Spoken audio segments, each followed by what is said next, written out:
ॐ अज्ञानतिमिरान्धस्य ज्ञानञ्जनशलाकया चक्षुरुन्मीलितं येन तस्मै श्रीगुरुवे नमः। हरे कृष्णा। भगवद गीता अध्याय 5वां, श्लोक संख्या 17। तद्बुद्धया तत् आत्मानः तत्निष्ठा तत्परायणः गच्छन्ति अपूर्ण आवृत्तिं ज्ञान निर्धूत कल्मषः। जब मनुष्य की बुद्धि, मन, श्रद्धा तथा शरण सब कुछ भगवान में स्थिर हो जाते हैं, तभी वह पूर्ण ज्ञान द्वारा समस्त कल्मष से शुद्ध होता है और मुक्ति के पथ पर अग्रसर होता है। ये बड़ा इंपॉर्टेंट है समझना कि जो समर्पण है वो पूर्ण समर्पण है। कृष्ण अक्सर कई सारे श्लोकों में इस बात को बिल्कुल क्लियर करते हैं। हम सुनते हैं भगवान बोलते हैं कि बहुशाखा ही अनंतश्चा बुद्धयो अव्यसाई नाम, कि भगवान बोलते हैं जिनकी श्रद्धा मल्टीपल चीज़ों में होती है, वो कभी भी भगवान के लिए अटूट विश्वास या उसकी प्रगति हमेशा डामाडोल रहेगी। तो यहाँ पर कई चीज़ों को बता रहे हैं, यानी कि ये सारे शब्द जो हैं, मन, बुद्धि, श्रद्धा, शरण, सब कुछ भगवान में, यानी कि टोटल सरेंडर की बात हो रही है केवल भगवान में। ऐसा नहीं है कि मंदिर जाने के लिए भगवान है लेकिन हम डिपेंड एक अपने गॉड फादर पे हैं। एक ऐसा अनोखा व्यक्ति है जिन्होंने हमें ऑफिस में, बिजनेस में बचा रखा है, और वो हमारा विश्वास पात्र है। बाकी बीच बीच में मंदिर तो हम जाते ही हैं, श्रद्धालु हैं। तो ये ऐसी शरण के लिए भगवान नहीं कह रहे हैं। भगवान ने गोवर्धन लीला करी थी, आप सब जानते हैं, और गोवर्धन लीला में भगवान ने ये दिखाया था, सब लोग कृष्ण को मानते थे लेकिन इंद्र उन्हें वर्षा देते थे, और जब वर्षा देते थे तो वो ऐसा हर बार देखा गया कि उन्होंने पूजा पाठ करी और अच्छी वर्षा हुई। हाँ, इस प्रकार से एक वो लग जाता है हमारे दिमाग में, होता है ना कि हम ये इतने सालों से करते आए, इसको नहीं करेंगे तो गड़बड़ हो जाएगी, ऐसा कर रहे हैं। तो कई बार आदमी का एक वहम सा नहीं हो जाता, वहम हो जाता है कि मैं जब जब ऐसा करता हूँ तब तब बिजनेस में लॉस हो जाता है। कई बार बड़ी बचकाना हरकतें होती हैं। जब जब मैं ये टोपी पहन के काम करता हूँ ना, तब तक काम बड़े अच्छे होते हैं, फॉर एग्जाम्पल। और ऐसी न जाने कितनी चीज़ें हम सोच लेते हैं।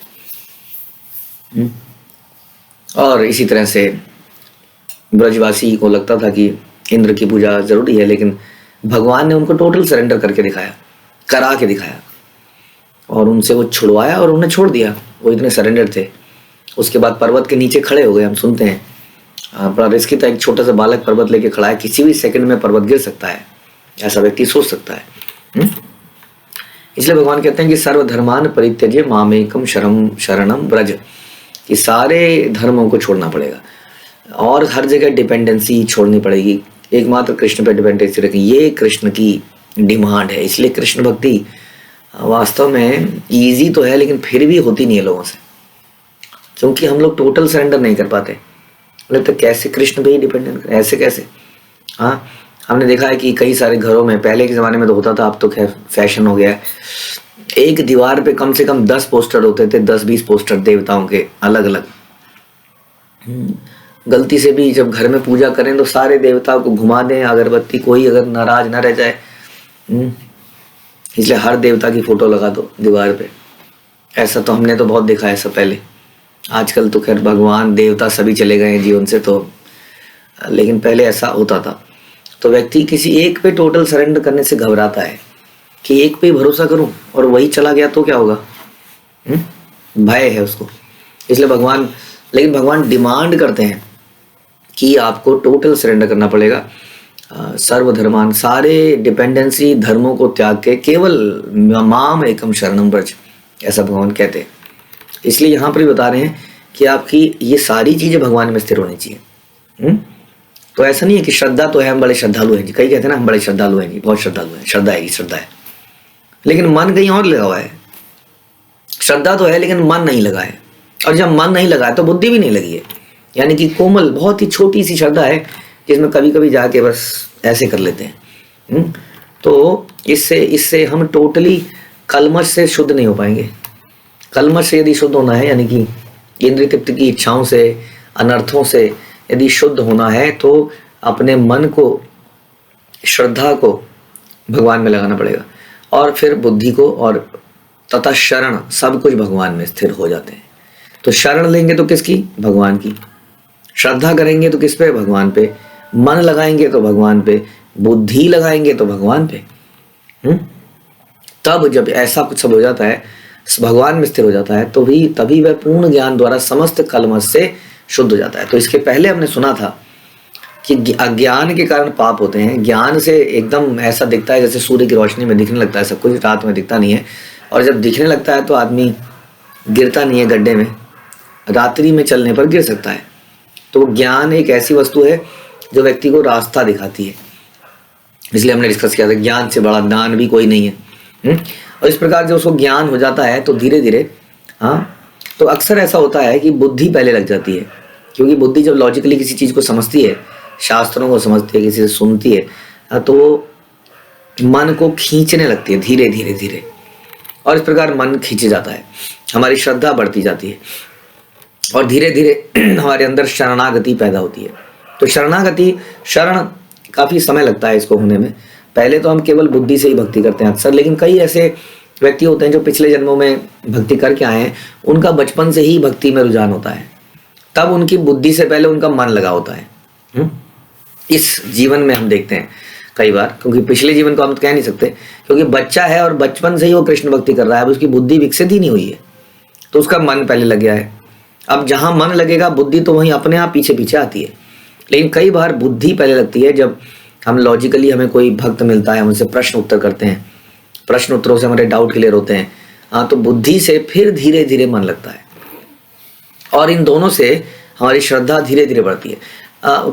थोड़ी बहुत श्रद्धा तो होनी चाहिए, नहीं तो आप किसी साधु के प्रश्न उत्तरों में कभी बैठोगे ही नहीं। इसलिए थोड़ी थोड़ी श्रद्धा तो व्यक्तियों में अक्सर पाई जाती है, खासतौर पे भारतवर्ष में तो मिलती है, विदेशों में भी मिलती है, ऐसा नहीं है। तो थोड़ी श्रद्धा होती है, लेकिन मन और बुद्धि लगने से वो श्रद्धा बढ़ती चली जाती है, और फिर शरण भी केवल भगवान के लिए जाती है। शुरू शुरू में आदमी को लगता है नहीं हम मंदिर बनाते हैं घरों में, तो कई सारे देवी देवताओं की फोटोएं, तस्वीरें, छोटे छोटे विग्रह हमारे भारतवर्ष के मंदिरों में देखने को मिलेंगे। अक्सर पंचोपासक हम करते हैं, कुछ 5 प्रमुख देवताओं की पूजा करते हैं, या अलग अलग। धीरे धीरे जब हम बुद्धि और मन को भगवान में लाते हैं, हमारी श्रद्धा बढ़ती है, हम जान पाते हैं कि भगवान वास्तव में कौन है, तब धीरे धीरे हमारे मंदिर में पहले भगवान को मुख्य स्तर मिलता है। प्रारंभ में सारे देवी देवता और भगवान एक ही स्तर पे होते हैं लगभग मंदिरों में, घर के मंदिरों में। और फिर धीरे धीरे क्या होता है, घर के मंदिरों में क्या, बाहर के मंदिरों में भी ऐसे देखेंगे आप। और धीरे धीरे जब उसकी श्रद्धा बढ़ती है, उसको समझ में आता है कि हु इज़ गॉड, तो वो क्या करते हैं, हम लोग भी उन्हें ये एडवाइस करते हैं कि आप भगवान के स्तर को थोड़ा सा ऊंचा कर दीजिए, एटलीस्ट देवताओं के स्तर पे उन्हें मत रखिए। तो भगवान के स्तर को मंदिर में ऊंचा कर दिया जाता है। फिर धीरे धीरे श्रद्धा बढ़ती है। हम गीता सुनते हैं, गीता में 7वें अध्याय, गीता के 7वें अध्याय में हम 20, 21, 22 ये सारे श्लोक पढ़ते हैं, सुनते हैं। उसमें भगवान कहते हैं कि देवताओं की पूजा करने वाला तो वास्तव में बहुत ज़्यादा इंटेलिजेंट व्यक्ति नहीं है। और धीरे धीरे हमें समझ में आता है कि कर्म कांड किसको कहते हैं, इच्छा युक्त पूजा पाठ किसको कहते हैं, और निस्वार्थ शुद्ध भक्ति किसको कहते हैं। और तब धीरे धीरे हमने देखा है कि हमारे घर के मंदिर में केवल कृष्ण विराजमान होते हैं, कृष्ण या कृष्ण के स्वरूप, और उनके नीचे चैतन्य महाप्रभु, नरसिंह भगवान, और फिर गुरु परंपरा इत्यादि। तब हमारा मंदिर जो है घर का, वो परंपरा के अनुरूप हो जाता है। तो इसलिए बता रहे हैं कि मन, बुद्धि, श्रद्धा, शरण सब कुछ भगवान में स्थिर हो जाते हैं, तभी वह पूर्ण ज्ञान द्वारा समस्त कलमश से शुद्ध होता है। नहीं तो क्या होगा, कलमश आते रहेंगे। आज बहुत अच्छा भाव है, कल भाव थोड़ा सा कम हो जाएगा। आज किसी कोई अच्छा लग रहा है, कल उसी अनर्थों के कारण कल वही व्यक्ति बुरा लगने लग जाएगा। इसका मतलब हम कलमश से मुक्त नहीं हुए। क्यों? क्योंकि यही जो अभी हमने डिस्कस किया, हमारी टोटल अभी सरेंडरनेस पैदा नहीं हुई है, डिपेंडेंसी नहीं है कृष्ण में, मन, बुद्धि, श्रद्धा, शरण भगवान में नहीं है। और ऐसा होने पर, जब ऐसा हो जाता है तो कलमश से शुद्ध हो जाता है और मुक्ति के पद पर अग्रसर होता है। मुक्ति साधारण शब्दों में जन्म मृत्यु से, चक्र से मुक्ति, लेकिन भक्तों की लैंग्वेज में मुक्ति का अर्थ है कृष्ण की सेवा में लगे जाना। तो मुक्ति के पथ पर अग्रसर होता है, क्योंकि उसके जीवन में एकमात्र पर्पस रहता है कैसे मैं कृष्ण की प्रसन्नता के लिए कार्य करूं। प्रभुपाद कहते हैं कि परम दिव्य सतत भगवान कृष्ण ही हैं। तो इसमें बार बार बोला गया कि मन, बुद्धि, श्रद्धा और शरण सब कुछ भगवान में स्थिर हो जाते हैं।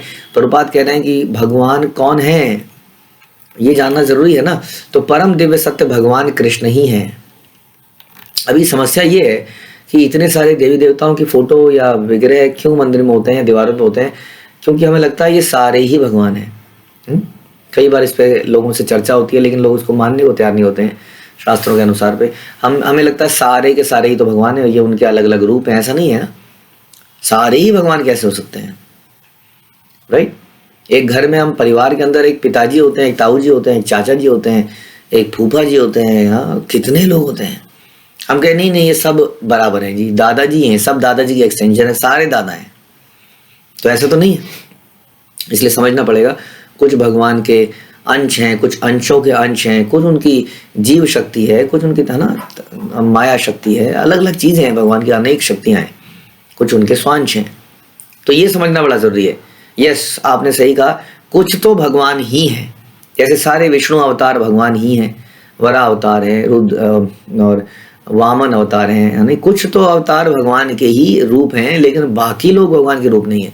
जैसे देवता भगवान के रूप नहीं है, देवता तो भगवान की शक्ति। वास्तव में देवता जीव है, जैसे हम जीव हैं वैसे ही वो भी जीव हैं, लेकिन हमसे बहुत उन्नत जीव हैं, उच्च लोकों में रहते हैं, अधिक शक्तियां प्राप्त हैं। तो ये है, इसलिए बता रहे हैं कि परम दिव्य सत्य भगवान कृष्ण ही है। सारी गीता इसी घोषणा पर केंद्रित है कि कृष्ण श्री भगवान है। यही समस्त वेदों का भी अभिमत है। पर तत्व का अर्थ परम सत्य है, जो भगवान को ब्रह्म, परमात्मा तथा भगवान के रूप में जानने वालों द्वारा समझा जाता है। भगवान ही इस पर तत्व की पराकाष्ठा है। तो इसलिए समझना पड़ेगा। भगवान गीता में कहते हैं, कृष्ण गीता में कहते हैं, मत्तः परतरम नान्यत् किंचिद अस्ति धनंजय। भगवान कहते हैं कि मेरे से ऊपर कोई है ही नहीं, मत्तः परतरम नान्यत्, और कोई है ही नहीं, लेकिन मैं दिखता नहीं हूं। जैसे कि एक हार के अंदर धागा नहीं दिखता है, मैंने सूत्र मणि गढ़ा हुआ, मैंने सबको बांध रखा है, पिरो रखा है, लेकिन मैं दिखता नहीं, लेकिन मेरे से ऊपर कोई है ही नहीं। तो कृष्ण बहुत ही क्लियरली गीता के कई श्लोकों में बताते हैं कि वो पर ब्रह्म कौन है। अतः सभी प्रकार से कृष्ण परम सत्य हैं। जिनके मन, बुद्धि, श्रद्धा तथा शरण कृष्ण में है, अर्थात जो पूर्णतः कृष्ण भावना भावित हैं, उनके सारे कल्मश धुल जाते हैं और उन्हें ब्रह्म संबंधी प्रत्येक वस्तु का पूर्ण ज्ञान रहता है। कृष्ण भावना में व्यक्ति यह भली भांति समझ सकता है कि कृष्ण में द्वैत है। कृष्ण एक साथ भी है, हाँ, एक साथ एकता भी है और भिन्नता भी है। यानी कि कृष्ण के शरीर में और उनके आत्मा में कोई अंतर नहीं है, जैसे हमारे शरीर और आत्मा में अंतर है। हाँ, इसलिए कई बार उनको अद्वैत भी कह देते हैं। लेकिन वो एक तरह से मतलब ब्रह्म के रूप में सब जगह व्याप्त भी हैं, परमात्मा रूप में भी हैं, स्वयं भी हैं। हाँ, तो एक साथ अलग अलग भी हैं, एक साथ एक भी हैं, और ऐसे दिव्य ज्ञान से युक्त होकर मुक्ति पथ पर सुस्थिर प्रगति कर सकता है। तो यानी कि ये ज्ञान जब व्यक्ति को हो जाता है, तो इस ज्ञान के आधार पर व्यक्ति का मन लगना चाहिए भगवान की भक्ति में, उसकी श्रद्धा बढ़नी चाहिए, उसकी शरणागति बढ़नी चाहिए केवल भगवान में। और भगवान कौन है उसको पूरा ज्ञान होना चाहिए गीता को पढ़ के, और बाकियों के प्रति उसकी रिस्पेक्ट होनी चाहिए, लेकिन पूरी शरणागति, डिपेंडेंसी उसकी कृष्ण पर होनी चाहिए। हरे कृष्णा। भगवत गीता की जय। श्रील प्रभुपाद की जय।